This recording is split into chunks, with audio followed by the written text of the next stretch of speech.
और खुलूस की। उसने कभी भी अपने बादशाह होने का घमंड नहीं किया, बल्कि हमेशा खुद को अल्लाह का मामूली बंदा समझा। उसके दरबार में हर शख्स को बराबर समझा जाता था, चाहे वह अमीर हो या गरीब। उसके फैसलों में हमेशा अल्लाह की रजा और इंसानियत की भलाई पेश नज़र रहती थी। मल्लिका मेहरुन्निसा भी अपने शौहर के नेक इरादों और आला अखलाक की जिंदा मिसाल थी। उसने महल की औरतों और बच्चों की तरबियत का जिम्मा उठा रखा था। वह उन्हें सिर्फ दीनी तालीम ही नहीं देती थी, बल्कि उन्हें इस मुशरे का बेहतर फ़र्द बनने की तरकीब भी देती थी। फातिमा बीबी, आदिल की वालिदा, अब अपनी उम्र के आखिरी हिस्से में थीं, लेकिन उनकी रूहानियत और जिक्र में कोई कमी नहीं आई थी। उनकी हर सुबह और शाम आदिल और मेहरुन्निसा के लिए दुआएं करते गुजरती थी। उनका चेहरा हर पल नूरानी चमक से जगमगाता रहता था, जैसे उन्होंने अपनी पूरी जिंदगी अल्लाह की इबादत में गुजार दी हो। आदिल और मेहरुन्निसा के बच्चे मंसूर और नूरजहान भी अब जवां हो चुके थे। मंसूर, जो अब एक ताकतवर और दानिशमंद नौजवान था, अपने वालिद की तरबियत में पलकर एक बेहतरीन शहजादा बन चुका था। उसकी आंखों में भी वही ईमान की चमक थी जो आदिल की आंखों में हुआ करती थी। नूरजहान अपनी माँ की खूबसूरती और वालिद की पाकीज़गी का हसीन इम्तिजाज थी। वह भी इल्म और हिकमत और दीनी शौर से मालामाल थी। आदिल ने उन्हें भी हमेशा यही सिखाया था, बेटा, तख्त व ताज तो आनजेनी चीज़ें हैं, असली दौलत तो ईमान और अखलाक की है।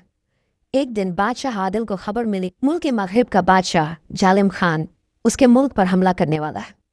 जालिम खान एक जालिम और मगरूर बादशाह था, जो अपनी ताकत और फौज पर बहुत घमंड करता था। उसने कई मुल्कों को तबाह किया था और उनकी दौलत लूट ली थी। यह खबर सुनकर मुल्क के फिलिस्तान में घबराहट फैल गई। लोग परेशान थे कि जालिम खान की ताकतवर फौज का मुकाबला कैसे किया जाएगा। आदिल ने अपने दरबार में मशवरा किया। तमाम वजीरों और सिपाह सालारों ने अपनी अपनी राय दी। कुछ ने कहा कि उन्हें जालिम खान के आगे झुक जाना चाहिए, जबकि कुछ ने जंग की तैयारी करने का मशवरा दिया। आदिल ने सबकी बातें सुनी और फिर उसने अल्लाह पर तवक्कुल किया। उसने कहा, हम जालिम खान के आगे नहीं झुकेंगे। हम अल्लाह पर भरोसा करते हैं। जब तक हमारे पास ईमान की ताकत है और सब्र की शुजाअत है, कोई भी हमें हरा नहीं सकता। हम अपने मुल्क की हिफाजत करेंगे और अपने लोगों को जासूस जालिम खान के जुल्म से बचाएंगे। उसने फौरन अपनी फौज को तैयार करने का हुक्म दिया। पूरे मुल्क में जिहाद का ऐलान कर दिया गया। नौजवानों ने खौशी खौशी फौज में शामिल होना शुरू कर दिया। आदिल ने खुद अपनी फौज की क़यादत करने का फैसला किया। मल्लिका मेहरुन्निसा और फातिमा बीबी ने आदिल को दुआएं दी। फातिमा बीबी ने कहा, बेटा, तुम अल्लाह के रास्ते में जा रहे हो। अल्लाह तुम्हें हमेशा कामयाबी अता फरमाएगा। हिम्मत न हारना और अल्लाह पर भरोसा रखना। मेहरुन्निसा ने कहा, आदिल, हम सब आपके लिए दुआ करेंगे। अल्लाह आपको और हमारी फौज को कामयाबी अता फरमाएगा। मंसूर और नूरजहान भी अपने वालिद के साथ जंग में जाने के लिए तैयार थे, लेकिन आदिल ने उन्हें महल में रहकर लोगों की देखभाल करने का हुक्म दिया। आदिल की फौज जालिम खान की फौज से मुकाबला करने के लिए निकल पड़ी। जालिम खान की फौज ताकतवर थी, लेकिन आदिल की फौज के पास ईमान और सब्र की ताकत थी। जंग के मैदान में दोनों फौजें आमने सामने खड़ी थीं। जालिम खान ने आदिल को देखा तो उसने उसका मजाक उड़ाया। ऐ लकड़हारे, तुम बादशाह बन गए हो, लेकिन तुम्हारी औकात वही लकड़हारे वाली है। तुम हमारे सामने ठिक नहीं पाओगे। आदिल ने मुस्कुराते हुए कहा, जालिम खान, ताकत सिर्फ फौज और हथियारों में नहीं होती। असली ताकत तो ईमान और अल्लाह पर भरोसे में होती है। हम अल्लाह के सिपाही हैं और हम अल्लाह के नाम पर जंग करेंगे। जंग शुरू हुई। जालिम खान की फौज बड़ी हिम्मत से लड़ी, लेकिन आदिल की फौज के पास ईमान की वह ताकत थी जो जालिम खान की फौज के पास नहीं थी। आदिल ने खुद अपनी तलवार लेकर जंग की। उसकी हिम्मत और शुजाअत ने उसकी फौज में नया जोश भर दिया। हर कदम पर मेरा खुदा है, हर मुश्किल में मेरा रहबर खुदा है, यह नारा आदिल की जुबान पर था। उसने जालिम खान के सिपाहियों को हराया और उन्हें पीछे ढकेल दिया। जब जालिम खान ने देखा कि उसकी फौज हार रही है तो वह घबरा गया। उसने खुद आदिल से मुकाबला करने का फैसला किया। जालिम खान और आदिल आमने सामने आ गए। दोनों के बीच सख्त जंग हुई। जालिम खान ताकतवर था, लेकिन आदिल के पास ईमान की वह ताकत थी जो उसे हिम्मत दे रही थी। आदिल ने अपनी कुल्हाड़ी याद की जिसके साथ उसने जंगल में अपनी जिंदगी गुजारी थी। उसने सोचा कि अगर वह उस कुल्हाड़ी से लकड़ी काट सकता है तो इस जालिम को भी हरा सकता है। आदिल ने अल्लाह का नाम लिया और अपनी तलवार से जालिम खान पर हमला किया। जालिम खान घायल हुआ और ज़मीन पर गिर पड़ा। जब उसकी फौज ने देखा कि उनका बादशाह हार गया है तो वे घबराकर भाग गए। आदिल की फौज ने जालिम खान की फौज को हरा दिया। पूरे मैदान जंग में अल्लाह अल्लाह अकबर के नारे गूंज रहे थे। आदिल ने अल्लाह का शुक्र अदा किया और अपनी फौज को मुबारकबाद दी। उसने जालिम खान को कैद कर लिया और उससे कहा, जालिम खान, तुमने अपने जुल्म से कई लोगों को दुखी किया है, अब तुम्हें अपनी सज़ा मिलेगी। आदिल ने जालिम खान के तबाह किए हुए मुल्कों को आज़ाद किया और उन्हें उनकी दौलत लौटाई। उसने लोगों से कहा, जुल्म कभी कामयाब नहीं होता, हमेशा इंसाफ और अल्लाह पर भरोसा रखना। आदिल की इस कामयाबी से पूरे मुल्क के फिलिस्तीन में खुशी की लहर दौड़ गई। लोग आदिल की तारीफ कर रहे थे और उसे अपना सच्चा बादशाह मान रहे थे। जब आदिल वापस महल पहुंचा तो मलिका मेहरनिसा, फातिमा बीबी, मंसूर और नूर जहान ने उसका शानदार इस्तकबाल किया। फातिमा बीबी ने आदिल को गले लगाया और कहा, बेटे, अल्लाह ने तुम्हें कामयाबी अता फरमाई, तुमने हमारे मुल्क का नाम रोशन किया है। मेहरनिसा ने भी आदिल को मुबारकबाद दी और कहा, आदिल, आपने आज साबित कर दिया कि ईमान और सब्र की ताकत दुनिया की हर ताकत से ज़्यादा है। आदिल ने अल्लाह का शुक्र अदा किया और कहा, यह सब अल्लाह का करम है, अगर अल्लाह की मदद ना होती तो हम कभी कामयाब नहीं हो पाते। उस दिन से आदिल और मलिका मेहरनिसा का राज और भी मजबूत हो गया। उन्होंने अपनी पूरी ज़िंदगी अल्लाह की रजा और इंसानियत की भलाई में गुजारी। उनकी कहानी आज भी लोगों को सब्र, ईमान और इंसाफ की तालीम देती है।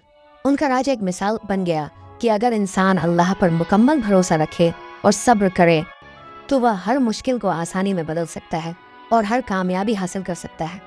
आदिल बादशाह और मलिका मेहरनिसा ने अपने मुल्क पर कई दहाइयों तक हुकूमत की। उनका दौर मुल्क के फिलिस्तीन की तारीख में दौर ए आदिल के नाम से मशहूर हुआ, जहाँ इंसाफ, अमन, इल्म और खुशहाली अपने उरूज पर थी। उनके राज में कोई भूखा नहीं सोता था और ना ही कोई मजलूम अपनी फरियाद लेकर आदिल के दर तक पहुँचे बगैर वापस लौटता था। हर जुबान पर आदिल की तारीफ और उसकी ईमानदारी के हिस्से थे। उसकी सांस सांस में अल्लाह का जिक्र और उसकी हर अदा में मोहम्मद सुन्नत का रंग झलकता था। अगर जिक्र ए खुदा हो तो हर इम्तिहान आसान है। जो सब्र करे उसका हर अमल अल्लाह के यहाँ शान और शौकत वाला है। फातिमा बीबी, आदिल की प्यारी वालिदा, अपने उम्र ए रसीदा होने के बावजूद भी रूहानी तौर पर पूरी तरह जवान थी।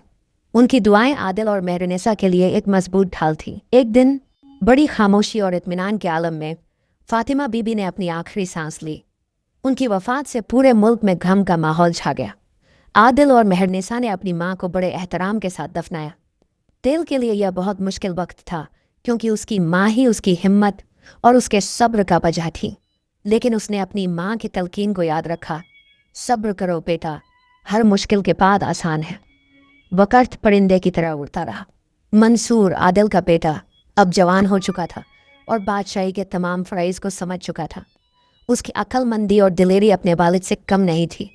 नूर जहान भी इल्म और हिकमत में माहिर हो चुकी थी और अपने भाई के साथ मुल्क के मामलात में मशवरा देती थी। आदिल और मेहरनिसा ने अपने बच्चों को भी वही तरबियत दी थी जो उन्होंने अपनी ज़िंदगी में सीखी थी, ईमान, सब्र, इंसाफ और गरीबों की मदद करना। एक दिन आदिल को महसूस हुआ कि अब उसकी उम्र हो चुकी है और अब उसके लिए आराम का वक्त है। उसने बादशाह सलामत और अपने ससुर से मशवरा किया और अपनी जिम्मेदारी मंसूर को सौंपने का फैसला किया। बादशाह सलामत भी आदिल के फैसले से मुतमईन थे। उन्होंने कहा, आदिल, तुमने अपने मुल्क के लिए बहुत कुछ किया है, अब तुम्हारे बेटे को यह जिम्मेदारी संभालनी चाहिए।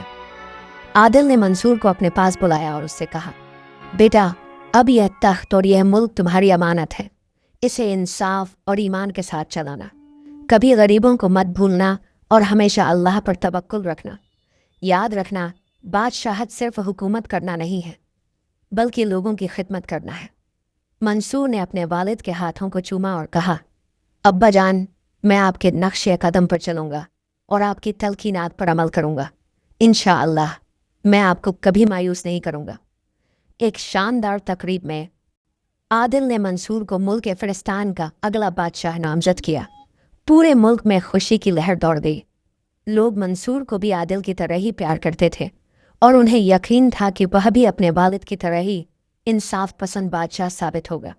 जब मंसूर तख्त पर बैठा तो उसके चेहरे पर वही ईमान और सब्र की चमक थी जो आदिल के चेहरे पर हुआ करती थी। आदिल और मलिका मेहरनिसा अब बादशाही की जिम्मेदारियों से फरीक हो चुके थे। उन्होंने अपनी बाकी ज़िंदगी इबादत, इल्म और अपने बच्चों की परवरिश में गुजार दी। वे अक्सर जंगल में जाते थे जहां आदिल ने अपनी ज़िंदगी काटी थी। वे जंगल की खामोशी और सुकून में अल्लाह का जिक्र करते थे। आदिल ने अपनी पूरी ज़िंदगी में सब्र और ईमान का दामन कभी नहीं छोड़ा। उसने गरीबी और मुश्किलात को भी सब्र के साथ झेला और बादशाही की शान और शौकत में भी अपनी असलियत नहीं भूली। उसकी ज़िंदगी से यह साबित हो गया कि अल्लाह सब्र करने वालों के साथ है। उसने अपनी ज़िंदगी में वह सब कुछ हासिल किया जो एक इंसान सोच भी नहीं सकता। एक गरीब लकड़हारा से बादशाह बनना, यह सिर्फ अल्लाह की रहमत और उसके सब्र का नतीजा था। उसकी कहानी मुल्क फिलिस्तीन की तारीख में हमेशा सुनहरी हरफों में लिखी गई। कई साल गुजर गए और आदिल बादशाह और मलिका मेहरनिसा भी अपनी ज़िंदगी के आखिरी मराहले में पहुंच गए। एक दिन जब वे दोनों अपने बाग में बैठकर अल्लाह का जिक्र कर रहे थे तो बड़ी खामोशी और सुकून के आलम में उन्होंने अपनी आखिरी सांसें ली। उनकी वफ़ात से पूरे मुल्क में गम का माहौल छा गया। लोग उनकी वफ़ात पर रोए क्योंकि उन्होंने एक इंसाफ पसंद और अल्लाह वाले बादशाह और मलिका को खो दिया था। उन्हें बड़े एहतराम के साथ दफनाया गया। उनकी कब्रों पर उनकी तारीफ में कलाम लिखे गए। मंसूर ने अपने वालिद और वालिदा के नक्शे कदम पर चलते हुए मुल्क पर हुकूमत की। उसने भी अपने वालिद की तरह इंसाफ, अमन और खुशहाली का दौर कायम रखा। नूर जहान ने अपने भाई का पूरा साथ दिया और इल्म और हिकमत की रोशनी को पूरे मुल्क में फैलाया। आदिल और मेहरनिसा की कहानी, जो एक गरीब लकड़हारे और एक बादशाह की बेटी की मोहब्बत, सब्र और ईमान की कहानी थी, सदियों तक लोगों की जुबान पर रही। यह कहानी हर उस शख्स के लिए एक सबक थी जो जिंदगी में मुश्किलात का सामना करता है और अल्लाह पर भरोसा रखता है। इस कहानी से यह साबित हुआ कि अगर इंसान सब्र करे, ईमानदारी से काम करे और अल्लाह पर मुकम्मल तवक्कुल रखे तो वह हर मुश्किल को आसानी में बदल सकता है और अल्लाह उसे ऐसे इनामात से नवाजता है जिसका वह तसव्वुर भी नहीं कर सकता।